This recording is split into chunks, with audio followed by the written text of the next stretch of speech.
Ito ay rated SPG. Striktong patnubay at gabay ng magulang ang kailangan. Maaaring may masiselang tema, lengguwahe, karahasan, sexual, horror o droga na hindi angkop sa mga... Nagdesisyon nga itong si Ikit na gamitin nga ang pasweldo nga sa mga tour guides upang nga gamitin at ibigay nga dito kay Victor, at naloko na nga siya ng tuluyan dahil na nga rin sa kagagawan nga nito ni Angela. Ngayon nagrereklamo na nga ang mga tour guide dito nga kay Ikit dahil wala pa nga raw silang sweldo.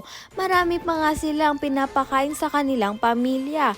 Ngunit ito ngang si Ikit ay wala na ngang maiibigay na pera dahil iniskam na nga ito. Sinubukan pa nga ni Ikit na magmakaawa sa mga kapulisan na tulungan nga siya dahil na-scam nga siya.